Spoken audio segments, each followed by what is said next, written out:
Welcome to the Halliwell Manor. I'm Max. And I'm Tina. And we are here to discuss Season 7, Episode 11.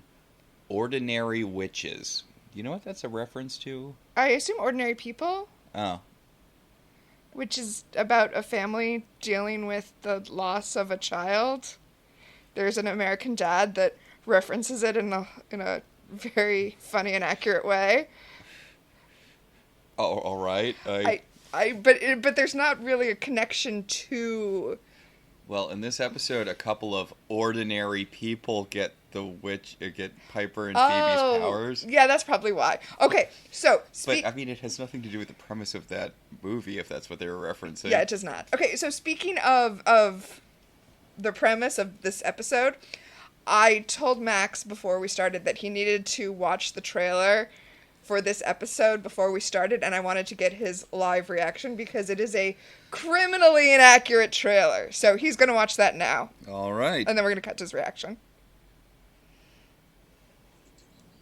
All right, so... Okay, so describe to them what the trailer thinks is the plot of this episode. Okay, apparently the trailer thinks that the plot of this episode is the Charmed Ones go to Vegas, which...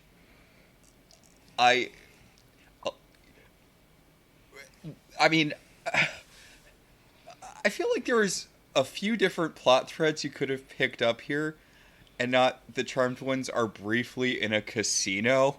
Yes. Like, there is a single scene that takes place in a casino. Also, they go back in time, and there's like a whole Egyptology thing. We find out the truth of what happened to Kyle's parents. Like, there's a lot of shit that happens in this episode, but no, there is a single scene in a casino. As we said earlier, a couple of regular people get... Yes, regular people get powers. Phoebe and Phoebe and Piper lose their powers. Like, a lot of shit happens. But, yeah, no, the trailer needs to focus on the 10 seconds when they're in a casino. Yup. Alright, I just thought that was hilariously inaccurate, and I had to. Even by Charmed standards, like, they've had some inaccurate trailers before, or, acting like the D plot is the A plot trailers, but, like... Well, because this doesn't even act like the D plot is the A plot, because that would be, the ordinary people getting their powers. This is nothing. This is literally nothing. So, should we start? Yeah, let's get into it. As a reminder, Leo has come clean about being an avatar, and we've discovered the Avatar's plan, which is to create a paradise world where good and evil don't exist, although it seems like mostly just evil doesn't exist in it. The plan is to live on the neutral planet from Futurama. Yeah. And Piper is not entirely sold on this whole paradise dimension thing. For a very good reason.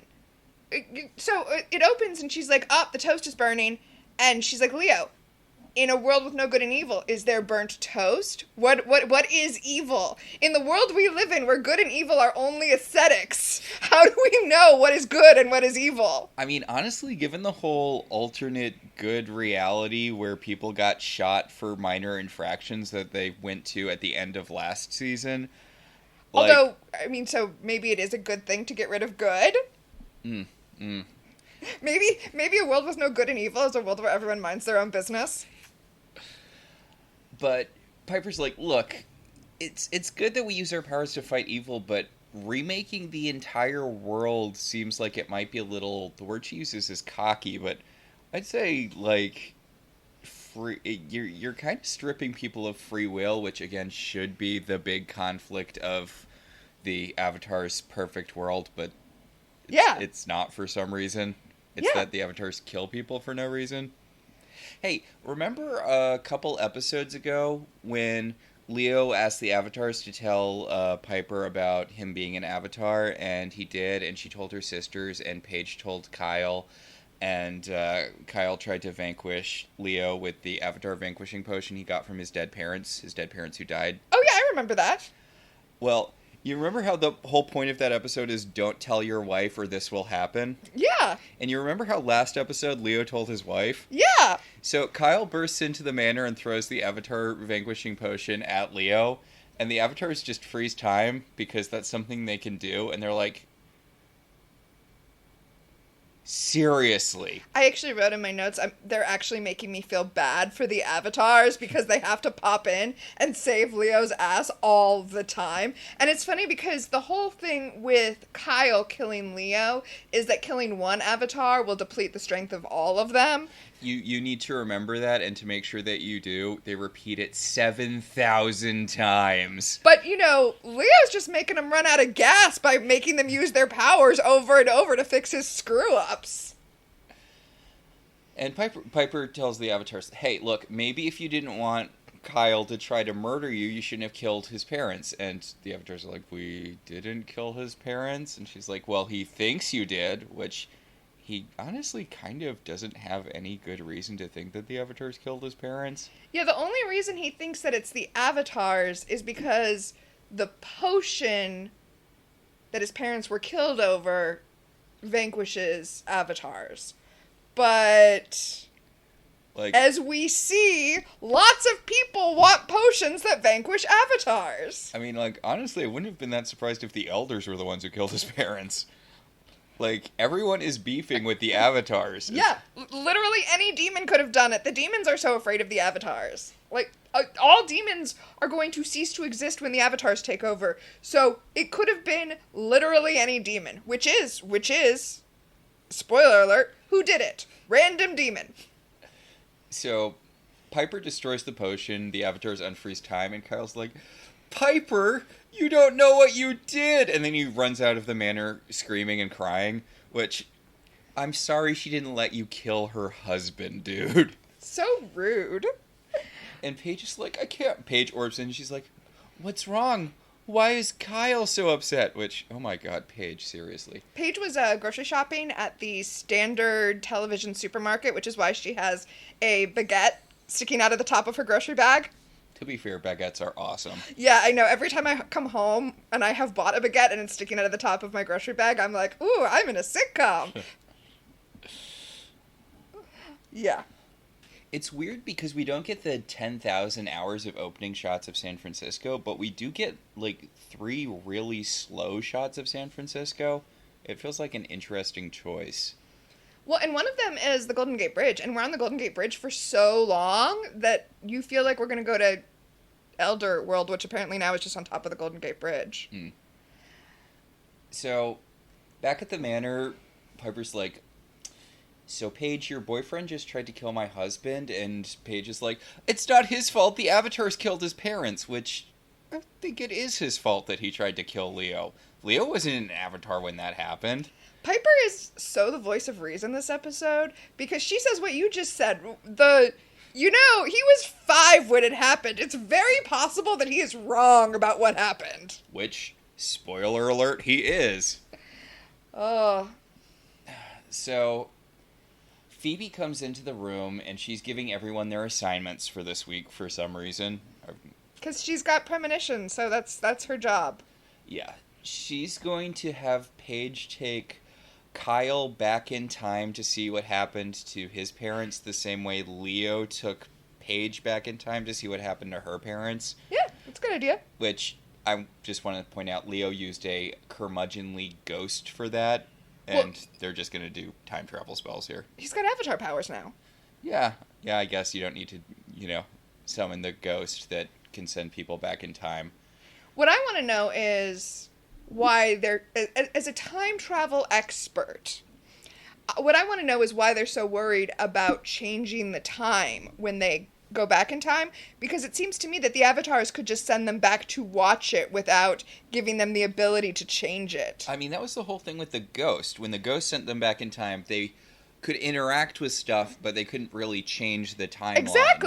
Exactly. Or maybe Paige just forgot that and they can't change it. Wait, no. Okay, I retract my thing about Paige because they can change it. It's a closed time loop thing, right? No, it's not a closed time loop. They actually do. Well, we'll get to it when we get to it, but it actually is important that it's a timeline that they can affect. And now my question is, why did the avatars let them do that? Because it's going to turn out to be their undoing. So, Phoebe's assignment for herself and Piper is that they're going to swap powers so that Piper can see her vision of the Avatar world and get on board. Okay, the thing is, I feel like in this episode it kind of, like, Phoebe has been sharing her visions recently. She did it with Charisma Carpenter Seer, she did it with Q Elder, and we were kind of waffling about whether or not this is an expansion of her power set, but then the guy who gets her powers this episode kind of does it, and I'm like, why? Oh, I have a serious issue with the ordinary mortals who get their powers. Mainly that they get their powers at the strength and control that Piper and Phoebe have them at. Oh, don't be silly. The guy's way better at using premonitions than Phoebe is. I know. But, like, the person who gets Piper's powers, first of all, in my opinion, I mean, I get that the show wouldn't be as much fun otherwise, but she shouldn't be able to blow things up. She should have that very basic freeze power that Piper first had. She should have to learn how to control it, just like Piper did. But no, she's immediately blowing shit up. Yeah, you're right. He does have much better powers than... Anyway, I think I was on record as saying that Phoebe was able to share her powers with Q because he's an elder, and not because of any advance in her powers. Okay, but then she shares the visions with the guy, he taps into her vision, but then they do the same, like, vision sharing hand light thing. No. Okay, so Phoebe has always had the ability, she hardly ever uses it, but we know from the John Cho Ghost episode that she has the ability to return to her premonitions and kind of, like, rewatch them and go back over them and get details that she might have missed before. So she's just getting him to go back over her vision. And because he has her powers, I guess that means he also has the backlog of all of the visions she's ever had. I don't know. It's the hand glowy thing that they're doing that she did when she was sharing the powers with Q.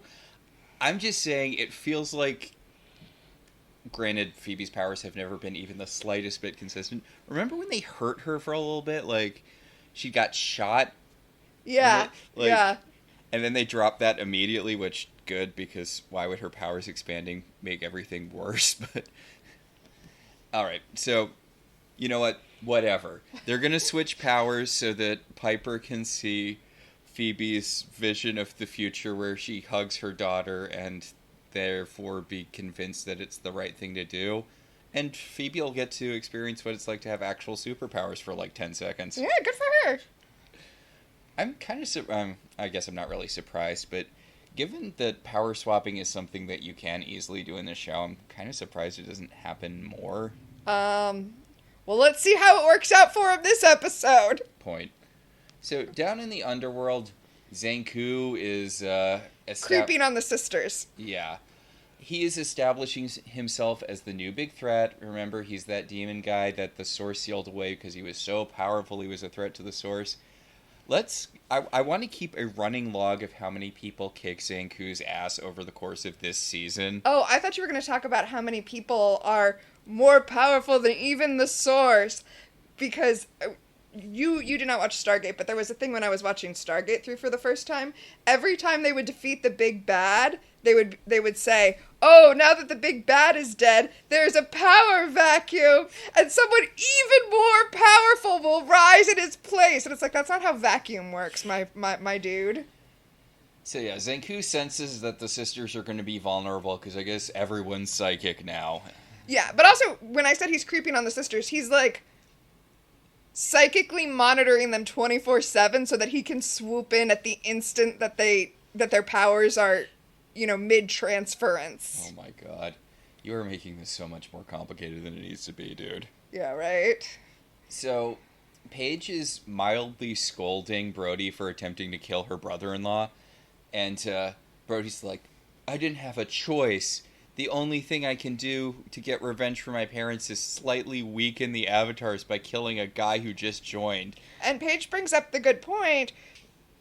So in your morality, it's okay to kill someone who has done nothing wrong, who is an innocent. Well, nonetheless. In order to achieve your goals, like, the greater good. The great- greater good. The greater good being slightly inconveniencing some people who have done you wrong. But Paige points out to him, you don't really have a good reason to think the Avatars killed your parents. And he's like, but the potion. And she's like, look, we're going to do some magic stuff. You'll get to see your parents again. You'll get some resolution. It'll be nice.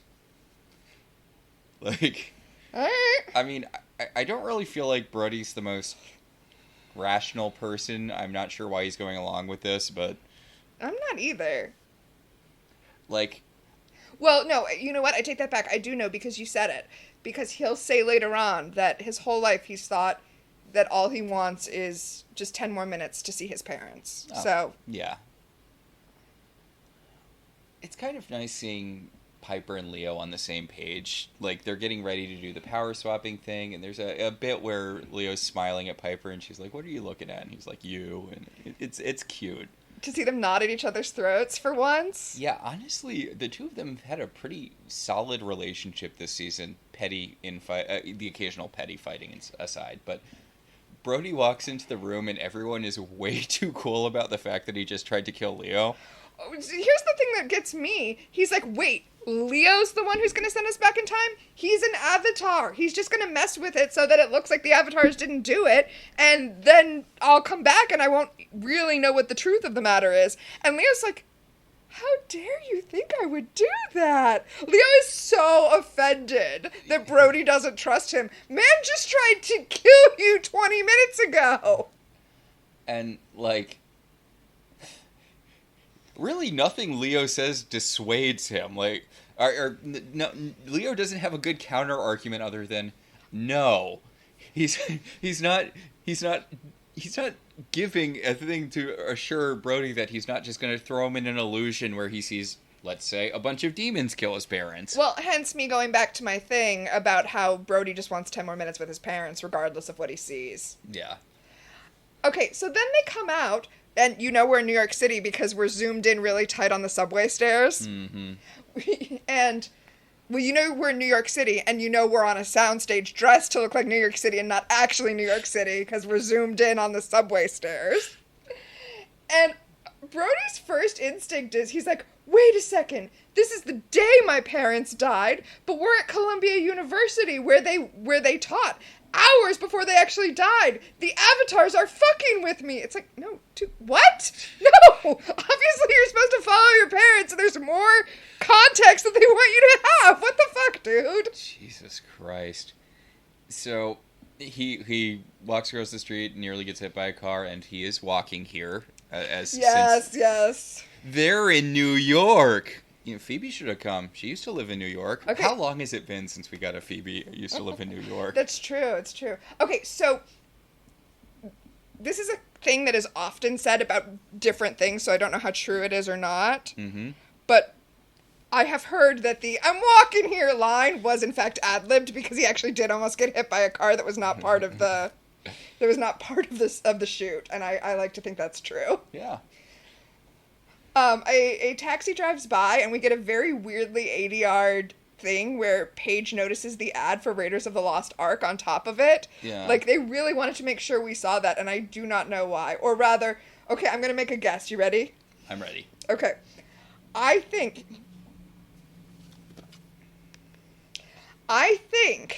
that later on in this episode, when they say they're going to go to the movies, and just to, get away, just have an excuse to go away, and Brody's dad is like, oh, what are you going to see? And Paige says, Raiders of the Lost Ark. I think that there was some guy in the network who watched this episode and went, wait, but how are they going to know that she knows that this is the time that Raiders is out? I know we showed the ad for it, but we need her to comment on it too, because that's how much respect we have for our audience. Again, the whole thing where Brody and everyone repeats the whole, killing one avatar weakens the collective thing. Charmed is not a show that trusts its audience. Also, little thing, this takes place a couple of days after Christmas. December 28th. I think you're going to say what I was about to say. Please go on. Why are all the background extras holding wrapped gifts? You are not saying what I was about to say. Okay, my theory, by the way, is that this was originally supposed to take place, on Christmas, and then they changed it for whatever reason. Yeah. But, It's such a weird choice where they're talking about how it's after Christmas, but like... Okay, so my theory is that they shot this episode. It was supposed to take place either like on the 24th or the 25th, like actually on Christmas. Yeah. But then the fact that Brody got a Egyptology book was relevant to the plot, and they were like, oh shoot, we can't have this be before Christmas. And they just had already shot the scene, or nobody cared. And here's what I was going to say. Yeah. Paige is like, oh, December 28th? What'd you get for Christmas that year? And it's like, his parents were killed! What? That is not a thing he's thinking about, Paige! What the fuck is wrong with you? You would think that you never had your parents killed. So, a woman sees Brody. A woman is getting out of a cab, and she sees Brody, and she faints. And Paige is like, who is this? What's wrong with her? And Brody's like, it's my mother. And that's me. And there's a little boy who's getting out of the car. He tells him, your mother's going to be all right, son. Which, yeah, for like an hour. Yeah. I never got the referring to random kids as son thing. It feels old-timey. Yeah. Like, calm down, Kyle. You're like 28. Yeah. So, back at the manor, Piper, again, points out, she's like, okay, yeah, I guess maybe I'll feel better if I see your vision or whatever, but also, like, the thing that we're doing feels really morally questionable. Like, we're stripping people of their choices. We're remaking the world. I'm not sure if this is a power we should have. And Phoebe's like, shut up, let's switch powers. I like, though, this happened earlier, but when Piper was like, well, what if we send Paige back? And it turns out the Avatars did kill Kyle's parents. And Phoebe's like, well, then we'll kill the Avatars. God, come on. So, yes, they start to swap their powers, and as they start to swap their powers, Zanku shows up and blasts them, causing the powers to fly out the window and just jump into random people. Why would they do that? Why would they do that? Because the powers are alive, and they seek a host, is what we are told. And instead of going to the two witches who were in the same room with them, they just flew up. They were scared of Zanku! So, Zanku is about to fireball Phoebe and Piper to death when Leo orbs in and just lightning blasts him, and Zanku's like, curses, foiled again, and blurps away. So, and Leo's like, oh. Okay, so first person we've seen actively defeat Zanku in one-on-one battle, Avatar Leo. Ah, yes. Leo's like, why didn't you do anything to stop him? And they're like, fuck you, Leo. You know we were up here swapping powers. So, Piper is really, really mad because this entire situation is super dangerous and very unnecessary. Mm-hmm. And she's like, okay, so now we're super vulnerable when this powerful demon's after us. And Leo's like, it's not that powerful, come on. He doesn't say that. He's like, you need to get your powers back because there are two ordinary mortals who have your powers and etc. etc. I do have to say, I kind of really love everything that they do with the woman who gets Piper's powers in this episode. She's kind of my favorite one and done character we ever get. And they're like, oh, how are we going to find our powers? And they look out the window and they see all of these explosions happening inside the house next door. And Piper's like, found mine! Piper tells Leo to bring the kids to magic school, so good not to the kids existing. And Leo's like, they're upstairs with Judy! Yeah, and Leo's like, shouldn't I stay here with you to protect you because you don't have powers right now? And Piper's like, it's fine, we'll call you if anything happens. Why not just have him drop off the kids at magic school and then come back to help you? Honestly, it's because, from a story perspective, you gotta keep Leo out of there for as long as he has Avatar powers. So, Zanku is pouting in the underworld because his plan to kill the sisters was foiled by Leo because he didn't anticipate that Leo might be there because he's clearly the dumbest villain we've ever had. Of course Leo was gonna be there. He doesn't even know Leo's an avatar. He does, though. Well, he refers to him as the Elder. That's true, but we'll see in the next scene that he does know. Yeah. Because I guess while he was there, he While he was in the process of getting blown up, he sensed Leo's powers and learned what he actually is. Okay. So, he blows up a couple of his minions for good measure, I think because someone suggested that maybe he think of a plan that's not really stupid. And he's like, look, okay, I immediately off the cuff have come up with something to take Leo out of the running.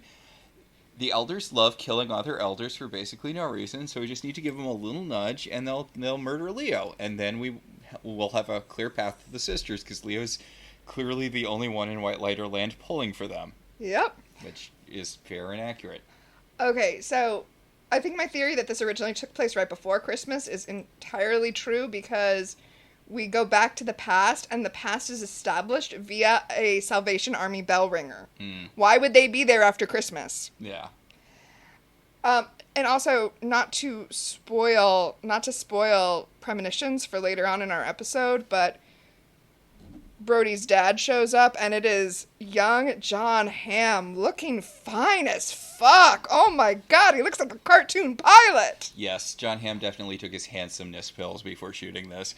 I mean, he's handsome now, but holy crap, he's hot. Yes. Kyle and Paige have brought Kyle's mom to Kyle's dad, Mr. Brody. Oh, no, I think they're in Kyle's mom's office. She just called their dad. Ah, okay. Yeah, she fainted because Kyle looks a lot like her dad, which... He looks exactly like her dad. She thought she was seeing the ghost of her dad. That's how much he looks like her dad, and she fainted. Yeah. Okay. Paige says Oh, sorry.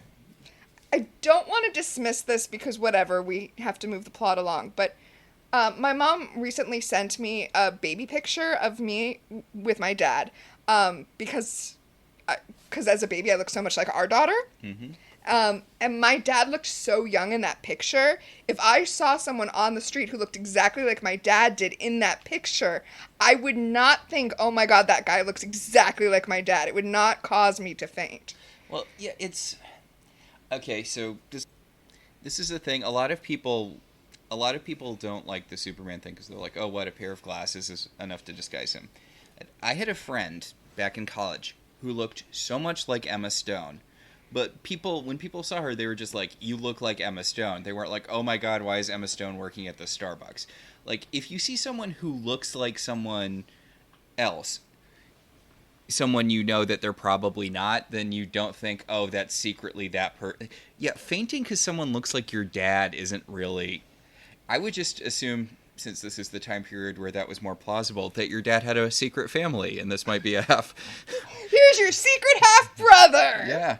I feel like, people can't afford to have secret families anymore, because that would be very expensive. And B, just another thing millennials killed. Secret second families. Also, 23andMe probably blew up a lot of that. Mm-hmm. We all found out we have a whole bunch of distant cousins we don't want to meet. Yeah, so John Hamm shows up, and... Paige is trying to find an out, and she's like, we're going to go see a movie. And John Hamm's like, should we just say John Hamm? Yeah, I've already given away the game. Yeah, John Hamm's like, oh, what movie? Which, I mean, I guess that's a logical follow-up. Yeah, sure. Making conversation is a thing regular people do. Yes. Paige says Raiders of the Lost Ark, and Kid Kyle's like, can I go with you? And his mom very reasonably is like, no, you can't go with these random strangers we just met. He's 6 years old, though. I can see our daughter doing that very thing in a conversation. Point. So yeah, no, there's nothing wrong with that. Yeah.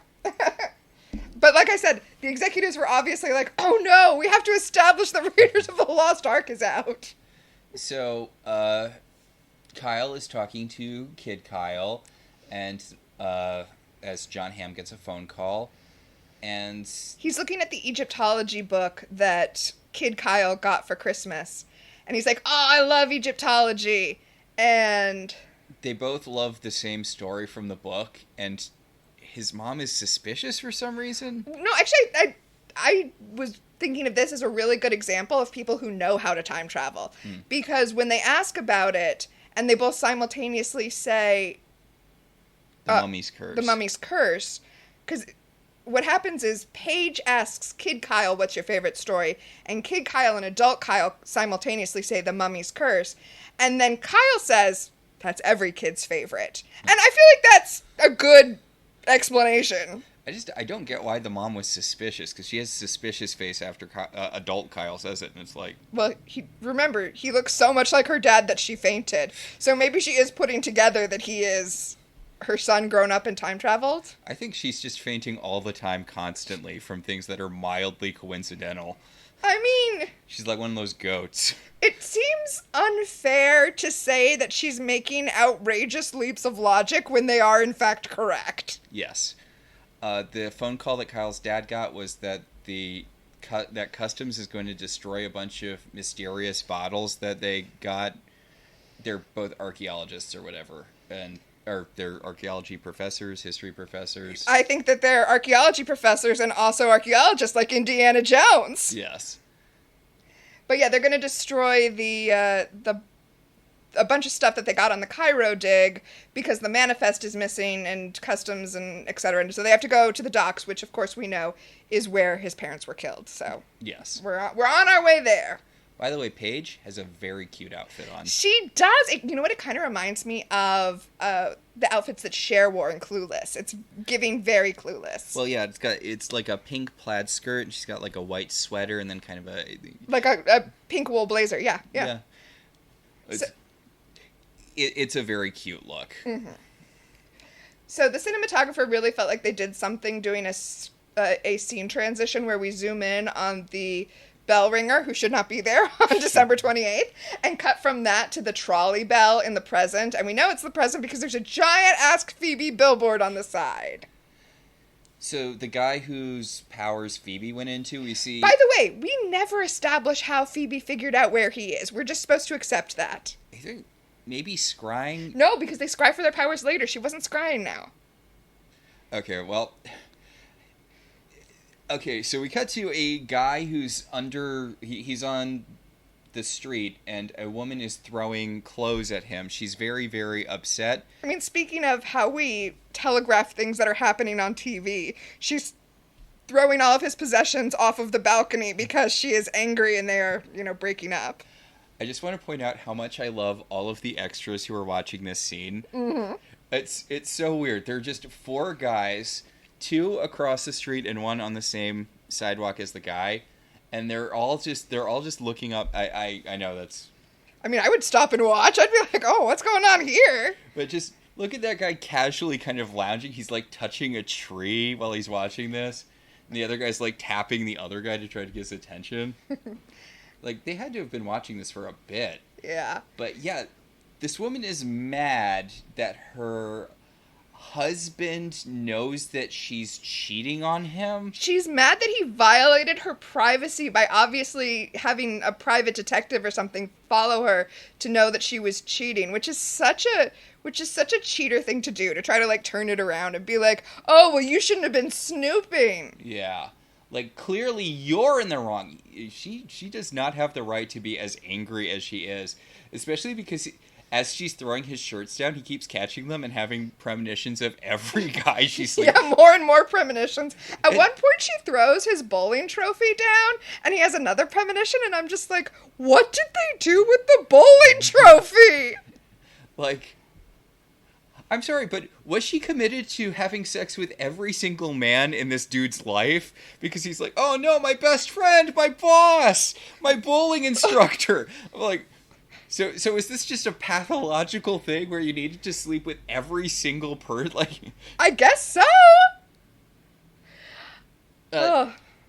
But Phoebe comes and she's like, I can help you. I'm a witch. And he's like, should you be saying that in front of this entire street full of people who are watching? The cleaners who? So Zanku is snitching to the elders because that's his big plan. His big plan is telling mommy and daddy that Leo's being bad and playing with the avatars. Zanku's evil plan is to tattle. And I just have to point out, if you could tell that Leo was an avatar, but you could not defeat Leo, What do you think the elders who had no clue are going to be able to do? I mean, I guess I'm assuming that the elders are more powerful than Zanku, considering, Zanku got his ass handed to him by, well, Leo's an avatar, but he's not yet, but over the course of this season, Zanku is going to develop an impressive losing streak. So I get him thinking that the elders could take care of Leo for him. I guess. Oh, I want to point out that the two elders he's talking to are the lady elder that we see normally and a random old man who I will call Sir. We could not get John Delancey this week. How hard is it to get John Delancey? Apparently this hard. Hey. Wait, I guess John Delancey saw the vision of the avatars. Didn't that happen last episode? The John Delancey elder saw the vision of... Here I am throwing shade at Charmed when actually they're just whatever because John Delancey is not going to fight the avatars now that he's had the vision. Okay, so wait, did the John Delancey elder not tell the other elders about the whole avatars are good actually thing? Apparently not. I guess that's kind of par for the course for the elders. Yeah. So Piper's got the lady who has her powers up in the attic, and she's freaking out, and I'm like... Because she keeps blowing shit up. Yeah. She made it all the way up to the attic, though. Well, I'm sure she blasted a lot of stuff downstairs. It's just they all do that all the time. I know she's not, but she's a real strong... That lady who played Supergirl in the TV show Supergirl vibe about her. Melissa something, I think. Okay, I can see that, but clearly it's not the same actress. Well, no, oh God, you're having me ruining premonitions all over the place here. Not to ruin the premonition, but no, that's Ann Dujek. I don't know how you could think she looks like anyone other than herself, because she is famous actress Ann Dujek. Right. I sounded like that was sarcastic when I said that. She's Amber from House. Oh, I didn't watch House, so... Look at her necklace. So Piper's... People who've watched House will get that reference. So Piper's trying to unfreak her out. She's like, look, we're witches. Our magical powers went flying into two random people. I'm going to fix it, but you need to just stop freaking out. Okay, I have to say, I know I already said that she's one of my favorite, if not my favorite, one-off character in Charmed. Mm-hmm. And I love that when she's up there and Piper, fills her in on what's going on. She's like, oh, you were fighting demons. I thought you were having wild parties. And I wondered why you didn't invite me. Now it all makes sense. She kind of does the Oz thing from Buffy. Yeah. Where when Oz learns about vampires, she's like, oh, that actually makes a lot of sense. But Phoebe comes in with the guy who has her powers, and she instinctively freezes them. Okay. I'm going to save it for one of our segments, but she instinctively freezes Phoebe and what's-his-bucket. Well, I mean, bring it up again when we have our secret power of molecular combustion, but you can't freeze good witches. That's Yes, that is a core rule. And if they were going to freeze Phoebe, I mean, honestly, I feel like they shouldn't be able to, because Phoebe's, even without her active powers, Phoebe is still a witch. Right. I feel like because they lost their active powers, the show forgot that they're still witches. But the guy has her active powers, so it doesn't even work there. Oh my gosh, what a mess. Come on, good witches don't freeze is like a core... It's one of the main rules. I mean, I know Piper barely uses freezing anymore, but come on, guys. Yeah, not when you can blow things up. Although, maybe he should have frozen, segue, because... The two of them, the guy who has Phoebe's power and the woman who has Piper's powers, are like, wait a second. What if we don't give you your powers back? What if we go win a lot of money in games of chance and I blow up my ex-husband who's a real dick? Yeah, and Phoebe and Piper try to stop them, but she freezes them, and then they run off to Vegas, as the preview seemed to think the entire episode was about. Ooh, so they're not even in Vegas, they're in Lake Tahoe. But the preview did make it look like Vegas. Jesus. Anyway, back in the past, back in the past, the customs, I guess, yeah, customs is going to destroy all of the potions, because apparently it's not a good thing to bring mysterious clay vials of mysterious liquid that no one knows what it is into the United States. Yeah, I don't have a lot of solid grounding in how customs works, but I have no problem with this plot. That makes sense to me that they wouldn't just want you bringing in random vials of liquid with no manifest. That tracks. So Brody explains to Paige that his parents didn't know what was in the vials and therefore were completely innocent, and that's why the avatars were bad for killing them. And okay, so he says all of the vials were destroyed in what happens next, but he had a vial, so clearly that's not true. well, no. So all the vials save 2 are destroyed. One that little boy Kyle, we don't see it happen, but presumably little boy Kyle picks it up and pockets it.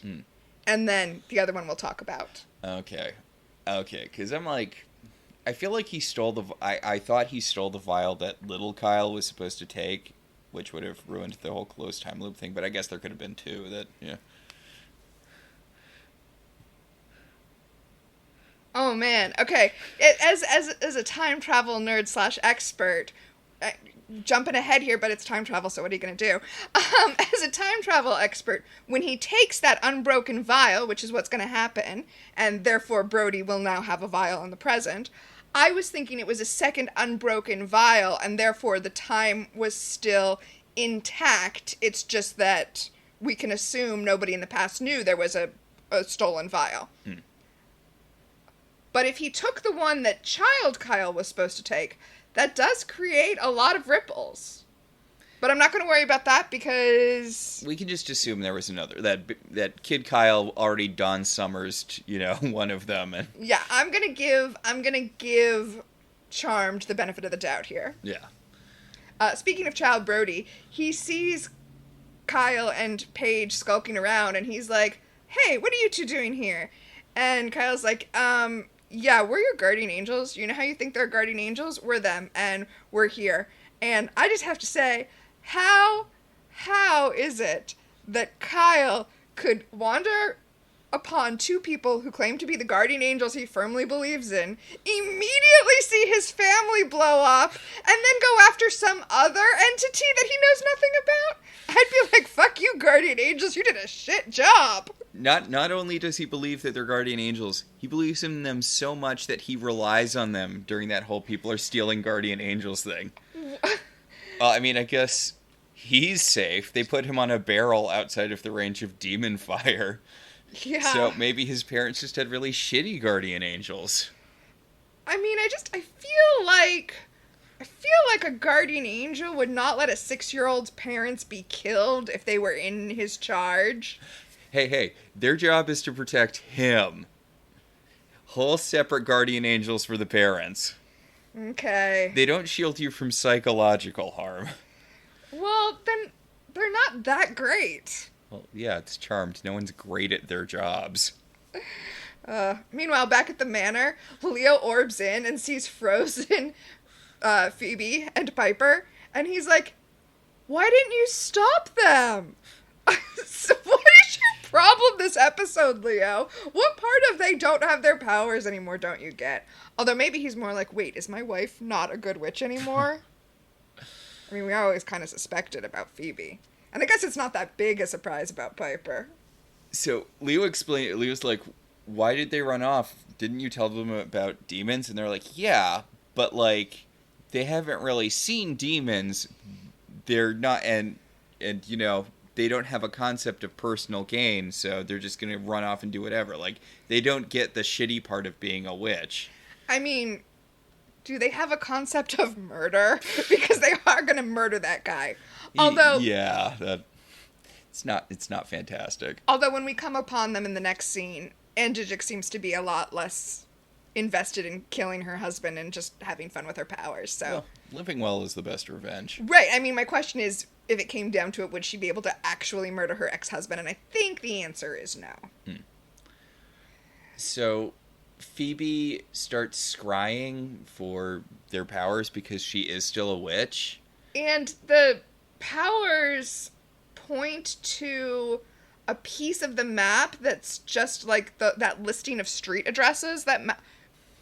Wait, are our listeners old enough to know what paper maps look like? Probably not. Although they are listening to a podcast about Old Charmed, so maybe. Okay. So paper maps have a list down the side of streets, and they tell you which grid each street is in so that you can narrow down what you're looking for. But they... God, the past was a nightmare. I actually really used to enjoy using paper maps. I was good at it. I had an atlas in my car. I was proud that I never got lost because I always knew like how to get where I was going by following the maps. Anyway, that doesn't matter. What matters is the scrying crystal points to that list because on the back of the map is a blown up section, which maps did sometimes. And it wanted to point to that side of the map. And listen, if scrying crystals can be pointing to what's on the other side of the paper, then all scrying is in question. I mean, I'm not sure why they did it like that.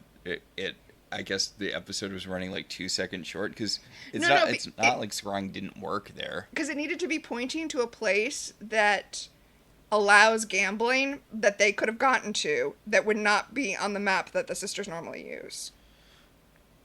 Why wouldn't they just use a bigger map? I mean, one would think you'd start out with a world map and then you'd go in increasingly smaller maps. Well, in this case, I understand not doing that because they just ran out of your house. So they have to be somewhere they can get via car within, what has it been, 15 minutes, 20 minutes? Can you get to Lake Tahoe from San Francisco? And probably not, but I'm not going to look it up. Yeah. Anyway, we cut to them. They're at the craps table. He's having premonitions of what's going to come up on the dice, and then throwing the dice, and then winning big.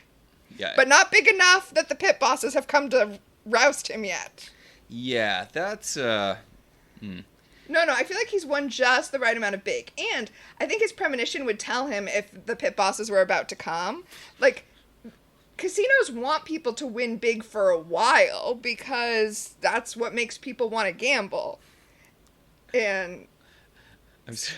I'm sorry, you're giving him so much... He's so much better at using his powers than Phoebe if you're assuming that... That is what I'm assuming! Yeah. He also mentions, he's like, do you want to take a break so we can go blow up your ex-husband? She's like, yeah, we can do that tomorrow. Right, well, that's what I was saying. I think if it came down to it, I'm going to give her the benefit of the doubt, too, and say she wouldn't have actually murdered an innocent person. Yeah. Innocent being relative, because he did apparently fuck her over in the divorce. Oh, so, okay. Phoebe and Piper, they found them now, and Phoebe's like, okay, here's the deal. I'm going to show you my vision of the Avatar world, and if you want to keep my powers after you've seen Avatar world, then you can keep my powers. And she brings him into the back room, and she's like, I need you to close your eyes and clear your mind. Okay, the pit bosses would have definitely stopped them from going into the employee break room at the casino. But whatever. Yeah, so he puts his hand into her hands, and we see the, like, light thing all from right, the vision you're right. There's the vision sharing light. Okay, this is definitely a whatever we have to get there, just give him the vision. Yeah, and he sees the, kids running up to her, and, she's getting hugged by her daughter, and she's like, Mommy, Wyatt and Chris are scaring me by telling me about demons, and her mom, and she's like, there are no demons anymore. And he's like, wow, even though I didn't know demons existed like 15 minutes ago, and also I've never seen a demon before, that little girl being reassured that there's no such thing as demons has made me want to give you your powers back. You're right. This has to get you high or something. Yeah, that is seriously the only explanation for everybody who gets that vision, being like, oh my god, let's live there. I want to go to there.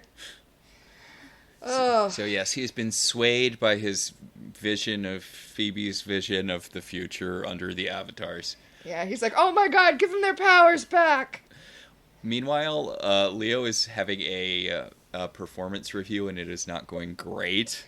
He's up on the Golden Gate Bridge, and all of the elders are like, Leo, are you an avatar?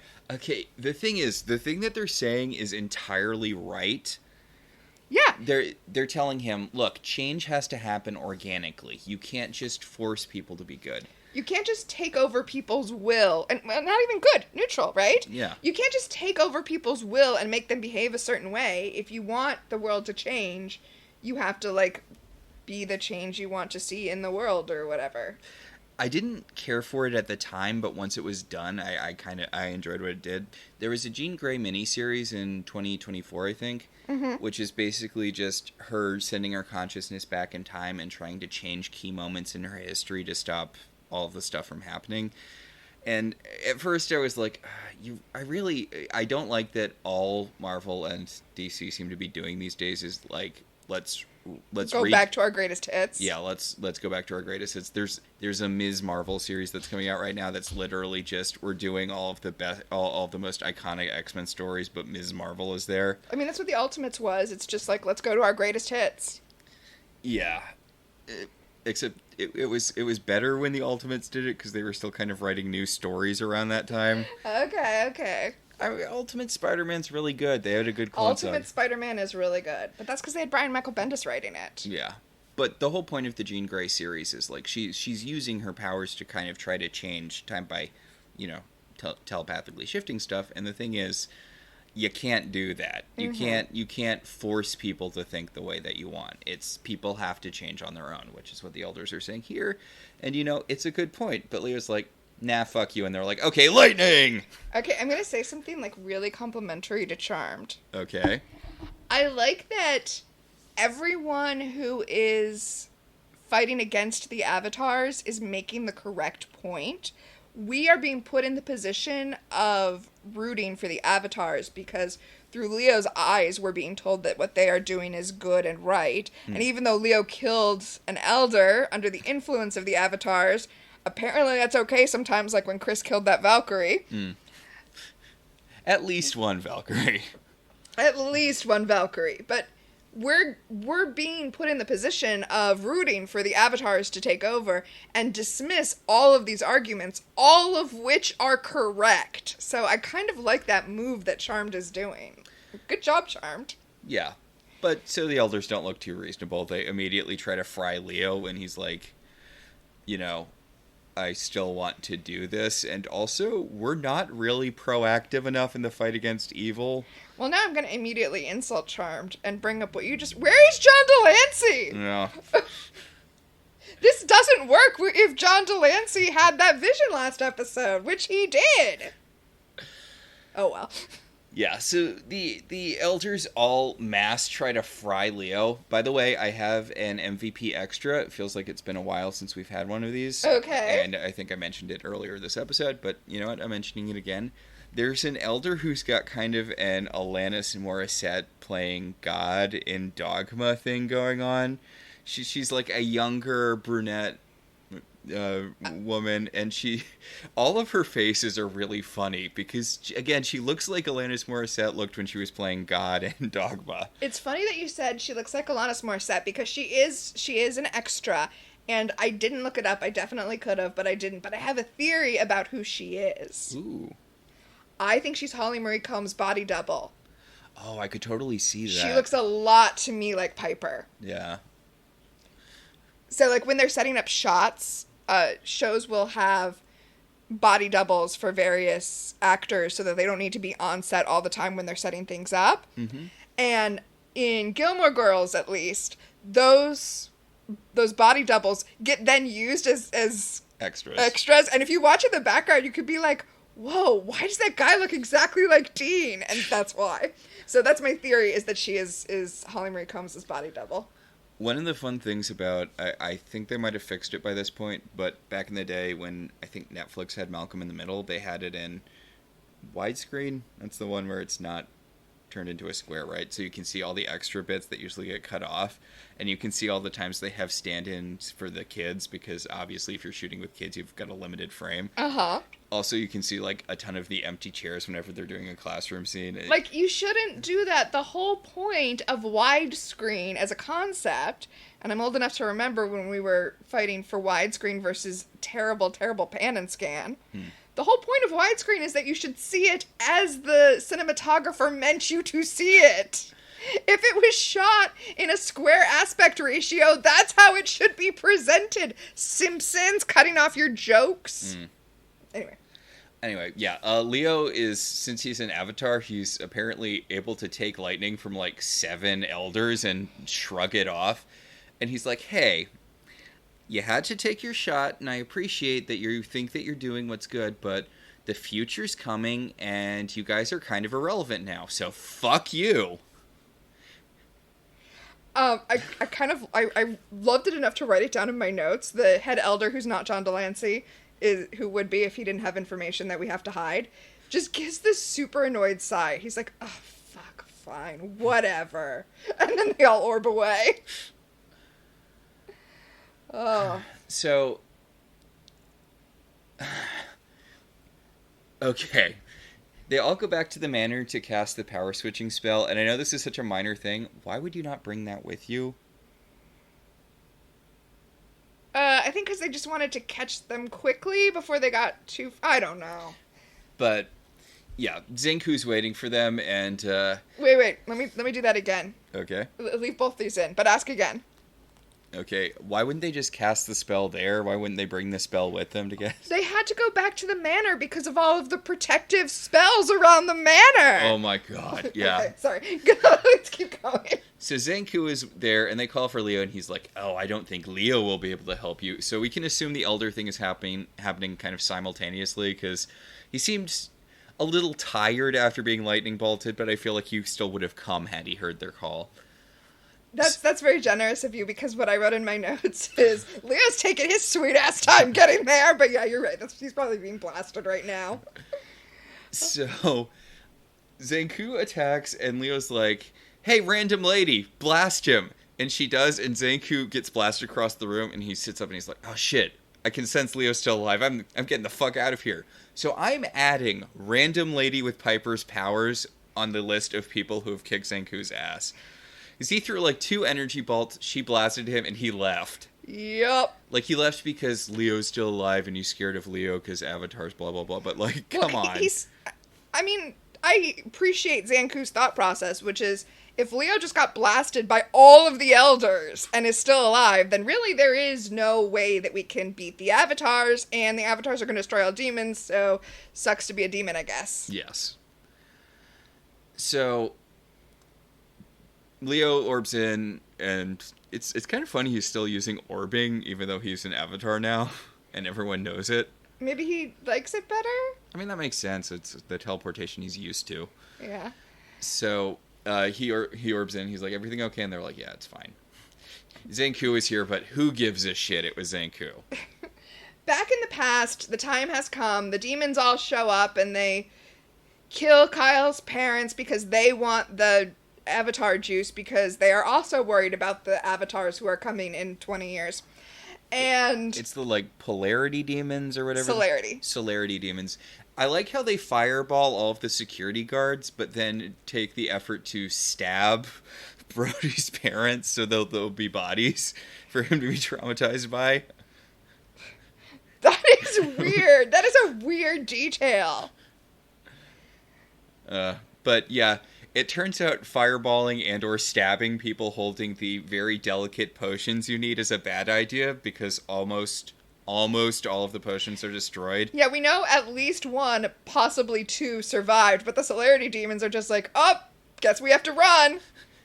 They're terrible at their job. Yeah, the leader's like, guys, we were supposed to get the potions to kill everyone, not break them. Now we're going to be powerless if the avatars come back. Oh, well. Let's not look to see if there's any potions, or, see if we could scoop up some of the... Especially because they need to run away because we need Paige and Brody to come out and, like, sum up the scene or whatever. But when this happened the first time in the past, that wasn't an issue. They have all the time in the world, and they are celerity demons, which means they move super fast. It would take less than a second to look and see, for example, if Dad Brody was holding a potion. I mean, we are 7 seasons in, so it might be too late for me to say this, but demons behaving stupidly is the backbone of this show. We should not pull that thread. Yeah, point. I mean, let's be fair. Everyone behaving stupidly. So Kyle comes running in. Child Kyle comes running in. He sees his parents dead. He takes the potion from his father's hand. That's why that one was protected. And I'm paying close attention now to see how many potions there are, now that you said that. Yeah. But yeah, he takes the potion from his father's hand, and he's like, oh no, I'm an orphan now. And adult Kyle is like, don't worry, you're gonna be fine. And I'm like, I'm looking at you, Agent Brody, and I don't know if fine is the word. Yeah, he says, we're gonna get through this, but don't expect to see me, like, physically. Ever again. No. Until you look in the mirror in 20 years. You think he ever has that moment where he's like, oh. Yeah, I think he does. Yeah. Okay, so they do establish that there are two here. Kid Kyle is holding the one his dead dad was holding, but Kyle sees one across the polarity demons didn't even check. Celerity. They didn't even check. It's right in the middle of the floor. I mean, I guess it's kind of against a table a little bit, but, like, you spend a second looking, you would have seen it, guys. They could have taken out the avatars, you know, before they roped in Leo, and when they were easier to take out 20 years ago. Okay, I know it's been in a lot of this, but, you know, we cut back. Now Brody knows that the avatars didn't kill his parents, blah, blah, blah. We cut back to the present, where Piper's blowing up a lamp because she's enjoying having her powers. I really like her belt. I didn't really notice it before, but it's like this cloth beaded thing, and it has, like, a big loop. It's, I don't know. I really like it. It's, you see? Oh, yeah. Those were in the style at the time.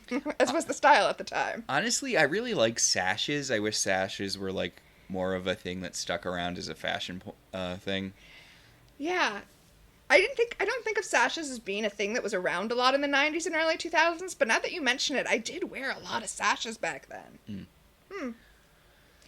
Anyway, the sisters are all back together. Paige is back from the past, and Paige is on board now because, you know, the avatars didn't kill Kyle's parents.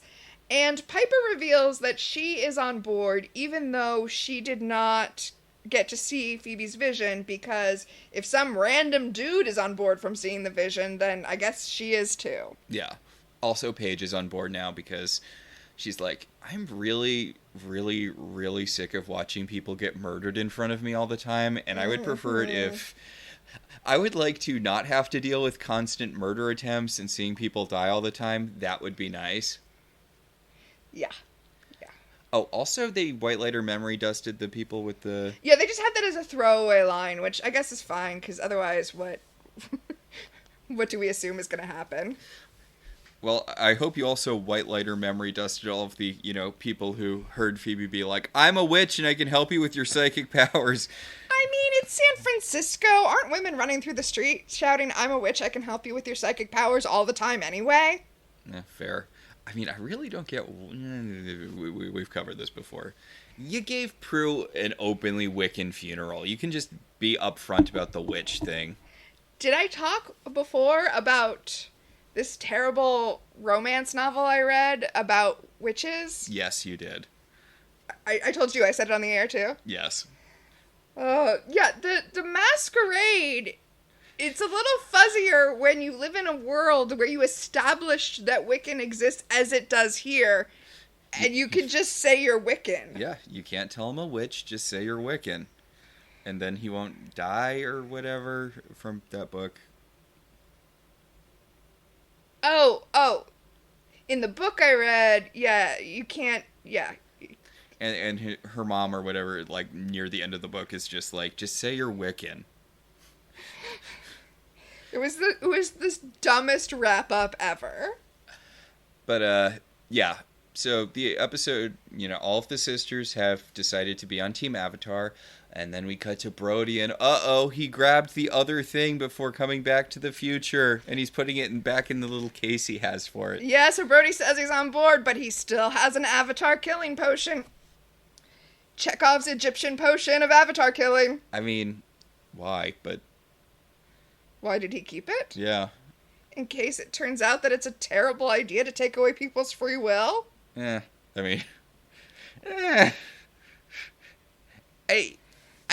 feel like by the point they have enacted their plan, killing one won't really matter anymore, right? Like, again, I know we mentioned it a lot, but his best case scenario is slightly weakening the collective, and doing that after they've accomplished their goal feels kind of pointless. That is true. I have nothing. But I mean, I guess it's not really like his plan ever made a ton of sense anyway.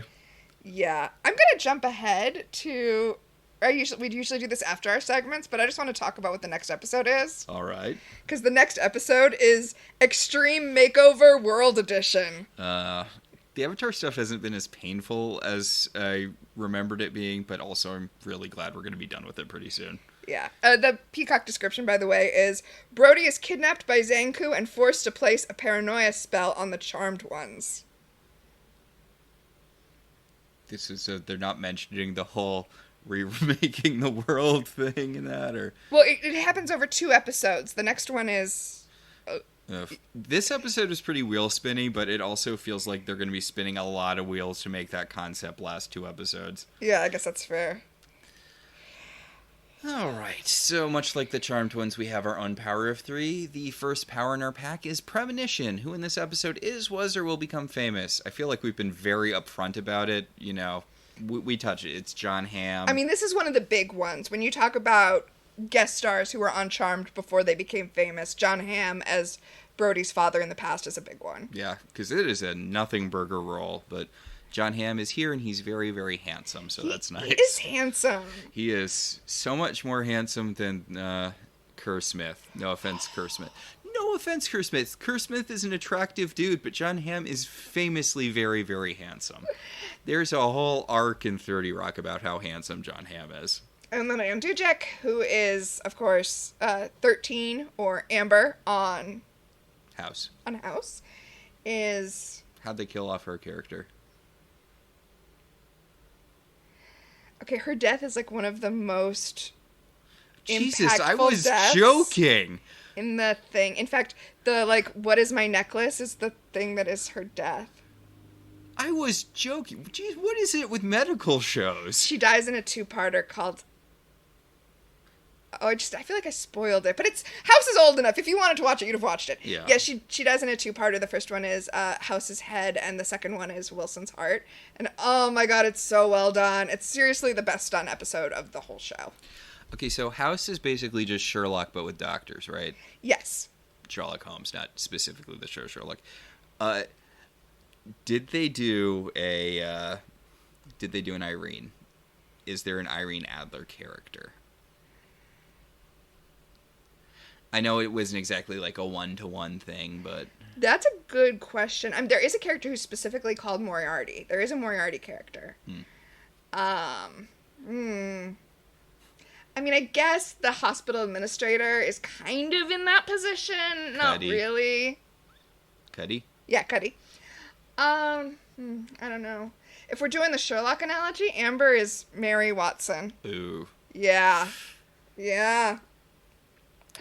Alright, the second power in our pack is Time Freeze. What specifically dated this episode? It feels like cheating because it comes up so often, but the fact that the map was folded over being a thing, like...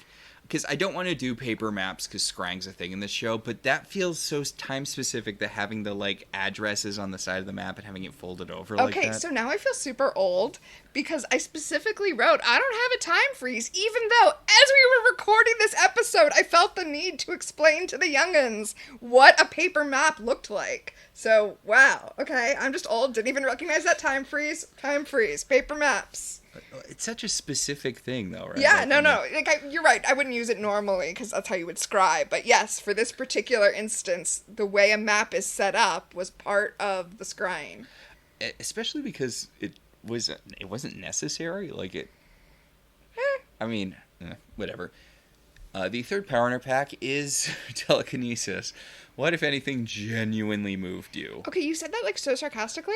Oh, did you have something? Oh God, yeah. When little baby Brody seen his parents die, like, yeah.